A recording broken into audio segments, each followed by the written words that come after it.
السلام علیکم، میں محمد یامین انصاری۔ آج پھر میں آپ کے سامنے نئی ویڈیو کے ساتھ حاضر ہوا ہوں۔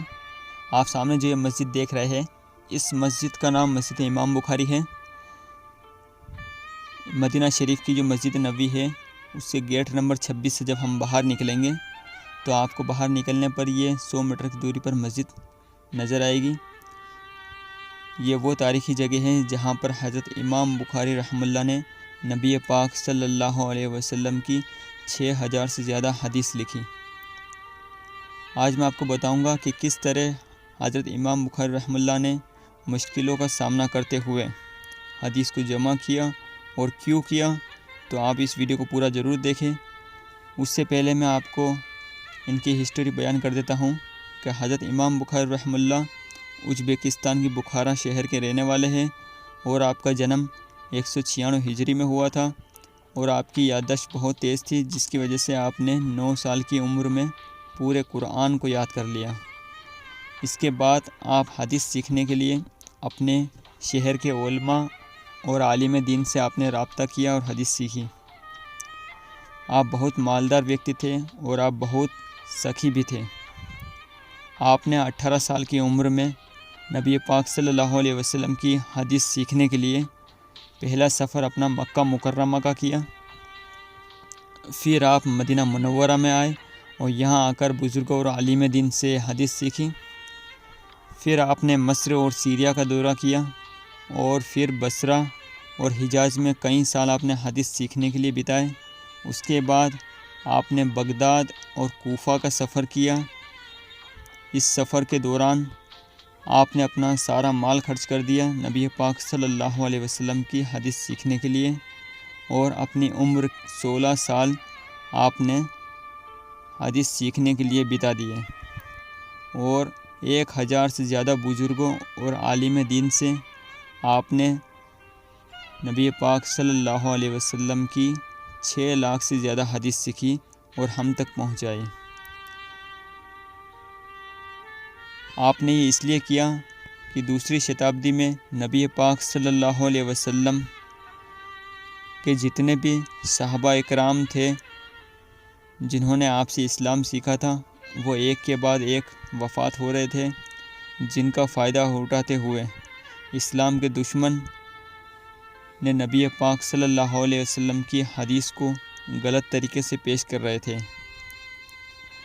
اس سے آپ کو غلط طریقے سے پیش کیا جا رہا تھا اور اسلام کو بدنام کیا جا رہا تھا، اور اس دور میں صحیح حدیثوں کو جمع کرنا بہت مشکل تھا، لیکن حضرت امام بخاری رحمہ اللہ نے نبی پاک صلی اللہ علیہ وسلم کی حدیث کو جمع کرنے کے لیے اور راہ خدا میں اپنا سب کچھ قربان کر دیا، اور نبی پاک صلی اللہ علیہ وسلم کی حدیث کو جمع کر لیا الحمدللہ۔ اور پھر آپ اپنے شہر ازبکستان چلے گئے، لیکن وہاں پر بھی آپ نے کچھ وقت نکالنے کے بعد اسلام کے دشمن لوگوں نے وہاں پر بھی آپ کا رہنا مشکل کر دیا، اور آپ نے اللہ تعالیٰ سے دعا کی، یا اللہ یہ جگہ بھی میرے لیے تنگ ہو گئی، مجھے اس دنیا سے اٹھا لیں۔ تو اللہ تعالیٰ نے آپ کی دعا قبول کیا، اور ازبکستان کے شہر سمرقند اور بخارا کے درمیان خرطنگ میں 62 سال کی عمر میں آپ کی وفات ہو گئی۔ قالوا انا للہ و انا الیہ راجعون، اور وہیں پر ان کو دفنایا گیا۔ حضرت عبد الوحید ابن عمدہ رحمہ اللہ کہتے ہیں کہ میں نے سپنے میں دیکھا کہ نبی پاک صلی اللہ علیہ وسلم صحابہ اکرام کے ساتھ کھڑے ہوئے تھے۔ تو جب میں نے پوچھا کہ آپ یہاں کیوں کھڑے ہو، تو نبی پاک صلی اللہ علیہ وسلم نے فرمایا کہ ہم حضرت امام بخاری رحمہ اللہ کو لینے آئے ہیں۔ تو اللہ تعالیٰ نے اس دنیا میں آپ کا مرتبہ اتنا اعلیٰ کر دیا اور آپ کا نام اتنا روشن کر دیا، کیونکہ آپ نے حدیث کو سیکھنے کے لیے اور اللہ کے دین کو بچانے کے لیے آپ نے اپنا سب کچھ قربان کر دیا۔ تو 1200 سال گزر جانے کے بعد بھی حضرت امام بخاری رحمہ اللہ کی کتاب صحیح البخاری کو اس پوری دنیا میں پڑھا جا رہا ہے، اور اس سے علم سیکھا جا رہا ہے، اور اللہ تعالیٰ آپ کو جنت میں اعلیٰ سے اعلیٰ مقام عطا فرمائے، آمین۔ آپ سب بھی غور و فکر کیجئے اور میں بھی غور و فکر کرتا ہوں کہ اللہ تعالیٰ نے نبی پاک صلی اللہ علیہ وسلم کے صدقے طفیل میں ہم جیسے گنہگار بندوں تک اسلام پہنچایا، ایمان پہنچایا، قرآن پہنچایا اور ان حدیث کو پہنچایا،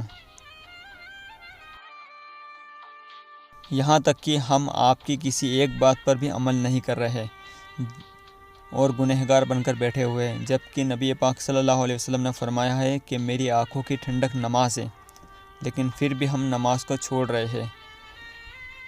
تو میں اپنی اور آپ کی گناہوں کی بخشش کرتے ہوئے اللہ تعالیٰ سے مغفرت کی دعا طلب کرتا ہوں کہ ہمارے گناہوں کو معاف فرما، آمین، اور ہم سب کو نبی پاک صلی اللہ علیہ وسلم کے بتائے ہوئے راستے پر چلنے کی توفیق عطا فرما، آمین۔ اور ہمارے یوٹیوب چینل کو سبسکرائب کیجئے اور بیل آئیکن کا بٹن ضرور دبا دیں تاکہ ہر نئی آنے والی لیٹسٹ ویڈیو آپ تک پہنچ سکیں۔ تو دعاؤں میں یاد رکھنا اور اللہ کا ذکر اور ہم سب کے پیارے نبی کریم صلی اللہ علیہ وسلم پر درود پڑھنا نہ بھولنا۔ انشاءاللہ پھر ملتے ہیں نئی ویڈیو کے ساتھ۔ اللہ حافظ۔